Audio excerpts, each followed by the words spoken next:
नमस्कार, मैं हूं ममता सिंह। आप देख रहे हैं वर्ल्ड इंफॉर्मेशन न्यूज। चलिए शुरुआत करते हैं इस वक्त से जुड़ी हुई खास बड़ी और विशेष खबरों से। हाथियों के लिए विशेष पर्व हाथी महोत्सव 2025। बांधवगढ़ टाइगर रिजर्व के ताला में इस वर्ष भी हाथी महोत्सव बड़े हर्ष और उल्लास के साथ मनाया जा रहा है। यह विशेष आयोजन 30 सितंबर तक चलेगा।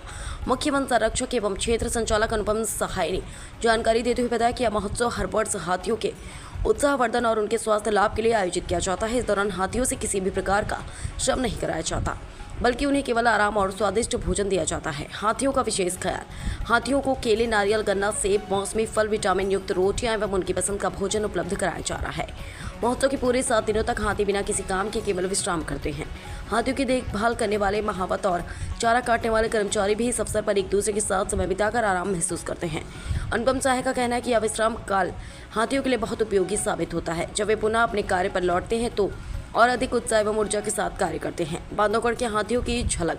इस समय बांधवगढ़ टाइगर रिजर्व में कुल 15 हाथी हैं, जिनमें 9 नर और 6 मादा शामिल है। सबसे खास और गौरव का विषय है बांधवगढ़ का सबसे पुराना हाथी गौतम, जिसका जन्म वर्ष 1945 में हुआ था। गौतम आज 89 वर्ष का है और भारत की आज़ादी से पहले का गवाह भी है। यह हाथी रिजर्व का ऐतिहासिक और जीवंत धरोहर है। महोत्सव का उद्देश्य। इस महोत्सव का मुख्य उद्देश्य यह संदेश देना है कि हाथियों को केवल कार्य का साधन नहीं, बल्कि प्रकृति की अमूल्य धरोहर और परिवार के सदस्य की तरह समझा जाए। उनके आराम और देखभाल से ही वे आने वाले समय में और बेहतर सेवा कर सकते हैं। वर्ल्ड इंफॉर्मेशन न्यूज से विवेक कुमार द्विवेदी की खास रिपोर्ट। सर, जैसे आज 24 सितंबर से हाथी महोत्सव कार्यक्रम मनाया जा रहा है बांधवगढ़ ताला गेट में, तो इसमें आप क्या कहना चाहेंगे? बांधवगढ़ टाइगर रिजर्व के अंतर्गत हम लोगों ने जो कैंप हाथी हैं, जो विभिन्न वानिकी कार्यों में प्रोटेक्शन में हमारी मदद करते हैं, उनको हम लोग 1 हफ्ते के लिए रामा कैंप में बुलाते हैं और सभी हाथी, उनके महावत और चारा कटर यहाँ पर आए हुए हैं। 24 सितंबर से लेकर के 30 तारीख तक उनका 7 दिवसीय कैंप यहाँ पर आयोजित हो रहा है, जिसमें हाथियों को नहलाना, उनको तेल से मालिश करना, उनको विभिन्न प्रकार के फल फूल और न्यूट्रिशियस फूड्स अवेलेबल कराना, ये भी चलता है। साथ में जो हमारे महावत और चारा कटर है, उनके लिए भी विभिन्न गतिविधियां हम लोग आयोजित करते हैं। जी, तो सर, जैसे ये बांधवगढ़ टाइगर रिजर्व है, इसमें हाथियों के महोत्सव के उसमें क्या कहना चाहेंगे आप कि यहाँ हाथियों के पर्यटन, इसमें क्या फ़र्क पड़ेगा पर्यटन के लिए? देखिए, बांधवगढ़ टाइगर रिजर्व अब एक ऐसा टाइगर रिजर्व के रूप में विकसित हो रहा है जहाँ पे बाघों के साथ साथ जंगली हाथी भी दीदार हो रहे हैं पर्यटकों को। जी, तो उस लिहाज से हाथियों का महत्व बढ़ा है और अभी बांधवगढ़ में 60 से लेकर के 80 हाथी बांधवगढ़ में आसपास के वन क्षेत्र में विचरण कर रहे हैं। तो जो पर्यटक आ रहे हैं वो पहले केवल कैंप के हाथी को देख पाते थे, अब वो जंगली हाथी को भी देख पाएंगे। जी, तो अपने इसमें कितने हाथी हैं सर, जैसे जो अपने इसमें सेवा दे रहे हैं अपने फॉरेस्ट में? अपने कैंपों में कुल 15 हाथी हैं, जिसमें से 9 नर हैं और 6 मादा हैं।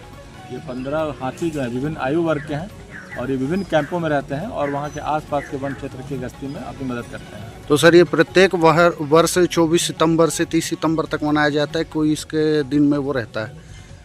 ये जो 1 सप्ताह का कैंप हम लोग प्रतिवर्ष आयोजित करते हैं जी, लेकिन उसकी तिथि जो है वो सुविधा अनुसार तय की जाती है। जैसे अभी लगातार बहुत समय से बारिश हो रही थी, तो हम लोगों ने बारिश के हिसाब से मौसम देख करके इस कैंप को आयोजित किया, ताकि जो कैंप के समय हाथियों को किसी प्रकार की असुविधा ना हो। जाते हैं, लेकिन इन साथ उनसे कोई कार्य नहीं लिया जाता और उनका स्वास्थ्य परीक्षण बहुत सूक्ष्मता से किया जाता है।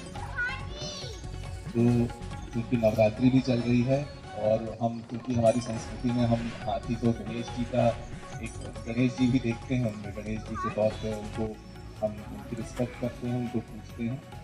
तो ये हम सब के लिए बहुत गर्व का विषय है और बहुत खुशी का विषय है कि इस साल, पिछले साल तक ऐसा होता था कि हम पूरे हाथियों को अंदर ही रखते थे और हम विभाग वाले लोग ही उनका सब करते थे, जो लालन पालन भरण पोषण जो भी होता था वो पिछले साल तक सिर्फ हम लोग करते थे। लेकिन आदरणीय क्षेत्र संचालक महोदय जो हमारे डॉक्टर अनुपम सहाय सर हैं, उनके मार्गदर्शन में इस बार ये कार्यक्रम हमने आधा किया है। मतलब हम जो हमारे 10 हाथी जो काम करने वाले 10 हाथी और 5 हाथी जो उसके अतिरिक्त में जिनसे काम नहीं लिया जाता, कुल 15 हाथियों में से 2 हाथी हम यहाँ पे लाते हैं सामने, और स्थानीय लोगों को, जो बाहर के लोग हैं, जो विभाग से जुड़े हुए लोग नहीं हैं, उनको भी हम अवसर देते हैं कि वो भी आके हाथियों को जान सकें, हाथियों को अपने हाथ से फल आदि खिला सकें, उनसे थोड़ा जुड़ाव अपना स्थापित करें और थोड़ा हाथियों के प्रति जागरूक करें।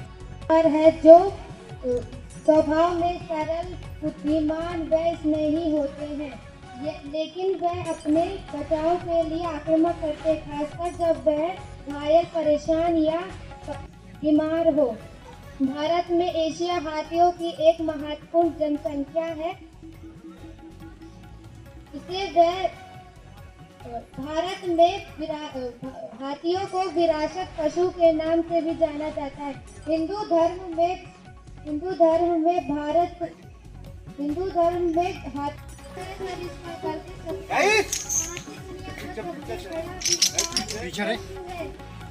पशु है। यह इसकी ऊंचाई 6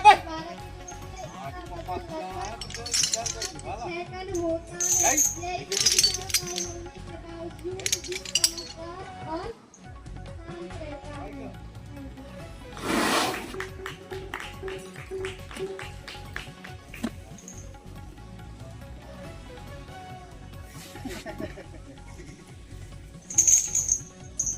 हाँ तो कम से कम अखबार वाला ठीक रहता, 4 लाइन बना के मरे डाल दे अखबार में तो छपकी आ गए, ओहन काहे